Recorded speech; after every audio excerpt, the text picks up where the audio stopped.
Hello friends, Radhe Radhe. कैसे हैं आप सब। आज हम जानेंगे गुप्त नवरात्रे की तीसरे दिन की कथा, यानी कि माघ मास के जो गुप्त नवरात्रे चल रहे हैं उसके त्रिपुर सुंदरी माँ की कथा। गुप्त नवरात्रा हिंदू धर्म में एक महत्वपूर्ण त्यौहार है जो वर्ष में 2 बार मनाया जाता है। एक बार माघ मास में आता है, दूसरी बार आषाढ़ मास में। सामान्य नवरात्रे चैत्र और शारदीय ये आप सबको पता है, लेकिन गुप्त नवरात्रे का स्वरूप अधिक गोपनीय होता है। इस दौरान साधक 10 महाविद्याओं की साधना करते हैं जो देवी के उग्र रश्मि रूपों का प्रतिनिधित्व करती है। ये महाविद्याएं काली, तारा, त्रिपुर सुंदरी, भुवनेश्वरी, छिन्नमस्ता, त्रिपुर भैरवी, धूमावती, बगलामुखी, मातंगी और कमला। गुप्त नवरात्र में पूजा को गुप्त रखा जाता है जिससे साधना का फल दुगना होता है। तो जानते हैं महाविद्या माँ त्रिपुर सुंदरी की कथाएं कुछ इस तरह हैं। महाविद्या त्रिपुर सुंदरी 10 महाविद्या में तीसरा स्थान पर है माँ। उन्हें षोडशी यानी 16 वर्षीय कन्या, ललिता, लीलावती, लीलामती, ललितांबिका, लीलेशी, लीलेश्वरी और राजेश्वरी जैसे नामों से जाना जाता है। त्रिपुर शब्द 3 लोकों स्वर्ग, मृत्यु, पाताल या 3 गुणों सत्व, रजस और तमस का प्रतीक है, जबकि सुंदरी का अर्थ है परम सुंदरता। माँ त्रिपुर सुंदरी सृष्टि की सौंदर्य, आकर्षण और समृद्धि की अधिष्ठात्री देवी है। अब बात कर रहे हैं माँ त्रिपुर सुंदरी। इनका स्वरूप अत्यंत मनमोहक दिव्य है। उन्हें 16 वर्ष की युवा कन्या के रूप में दर्शाया जाता है जो परम सौंदर्य और यौवन का प्रतीक है। देवी शांत मुद्रा में भगवान शिव की नाभि से निर्गल कमल आसन पर विराजमान होती है। उनके 4 भुजाएं हैं जिनमें वह पाश यानी फंदा, अंकुश, इशुकोदन यानी गन्ने का धनुष और पुष्प बाण यानी फूलों के बाण धारण करती है। ये अस्त्र शस्त्र शारीरिक बंधनों को नियंत्रित करने, आकर्षण पैदा करने और मोह को दूर करने का प्रतीक है। देवी के 3 नेत्र हैं जो ज्ञान, इच्छा और क्रिया का प्रतिनिधित्व करते हैं तथा मस्तक पर अर्धचंद्र धारण किया हुआ है जो शीतलता और शांति का संकेत देता है। आज आपने देखा होगा माँ त्रिपुर सुंदरी का स्वरूप असल में, तो उनके चंद्रमा आधा प्रतीक उनकी जटा में है। अगर आप उनके स्वरूप की बात करें, बहुत ही प्यारा है। त्रिपुर सुंदरी द्वारा भंडासुर वध की कथा। ललिता सहस्त्रनाम और ब्रह्मांड पुराण में वर्णित है कि त्रिपुर सुंदरी की उत्पत्ति एक महान यज्ञ से हुई। पुरानी कथा के अनुसार प्राचीन काल में भंडासुर नामक एक शक्तिशाली दानव था जो देवताओं को परेशान कर रहा था। भंडासुर कामदेव की राख से उत्पन्न हुआ था। जब शिव ने कामदेव को भस्म कर दिया था, ब्रह्मा जी के वरदान से वह अजय हो गया और देवताओं को हराकर स्वर्ग पर कब्जा कर लिया।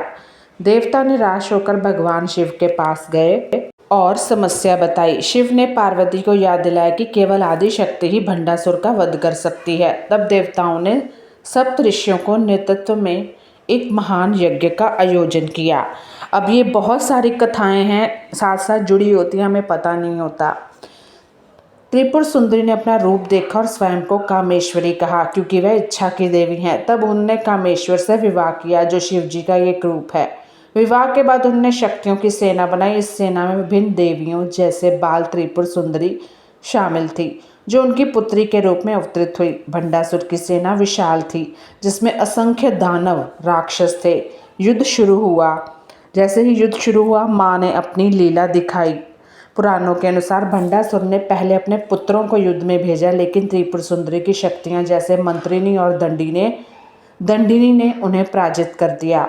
तब भंडासुर स्वयं मैदान में आया। उसने माया से 3 शहर बनाए, स्वर्ण, रजत और लोह के, जो त्रिपुर के नाम से जाने जाते हैं। इन शहरों में छिपकर वह देवी पर हमला करता रहा, लेकिन त्रिपुर सुंदरी ने अपने दिव्य अस्त्रों से उन शहरों को नष्ट कर दिया।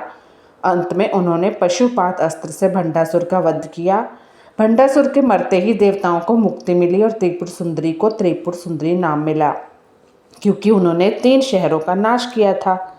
माँ के साथ और भी कथाएं जुड़ी हैं। एक अन्य महत्वपूर्ण कथा महाविद्या की उत्पत्ति से जुड़ी है जो शिवपुराण देवी भागवत से वर्णित है। राजा दक्ष ने एक महान यज्ञ का आयोजन किया, लेकिन अपनी पुत्री सती उनके पति शिव को मंत्रित नहीं किया क्योंकि दक्ष शिव से द्वेष रखते थे। सती फिर भी यज्ञ में गई। वहां शिव का अपमान देखकर सती क्रोधित हो गई। उन्होंने शिव से कहा कि वह जाना चाहती है, लेकिन शिव ने मना किया। सती का क्रोध इतना प्रचंड हुआ कि उन्होंने अपना रूप विकराल कर लिया और 10 महाविद्याओं में परिवर्तित हो गई। और जिस तरह वो अग्नि में गई थी, जैसे ही वो भस्म हो गई तो उनके जितने भी अंग थे वहाँ शक्तिपीठ बन गई। ये आप सबको पता होगा। महत्व और लाभ। अब गुप्त नवरात्रि का तीसरा दिन माँ त्रिपुर सुंदरी की पूजा का बहुत महत्व रखता है। ये पूजा आकर्षण, यौवन, सौंदर्य में वृद्धि करती है। विवाहिक जीवन में प्रेम सामंजस्य बढ़ता है, शत्रु बाधाओं से मुक्ति मिलती है और आत्मिक संतुलन प्राप्त होता है। ये सिद्धियों की प्राप्ति के लिए भी है। मान्यता है कि देवी की साधना से सारी मनोकामना पूर्ण होती है, क्योंकि वह वर देने में तत्पर और दयालु है। देवी समृद्धात्री है, इसलिए व्यापार और धन संबंधी समस्याओं का समाधान भी होता है अगर आप इनकी पूजा करते हैं। अब कथा है एक अन्य। एक बार भगवान विष्णु शिव द्वारा छोड़े गए चक्र से पाताल लोक का विनाश होने लगा।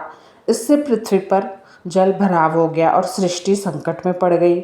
ऋषि मुनि घबरा गए और उन्होंने देवी की उपासना शुरू की। उनकी प्रार्थना से प्रसन्न होकर माँ ललिता देवी यानी कि त्रिपुर सुंदरी प्रकट हुई।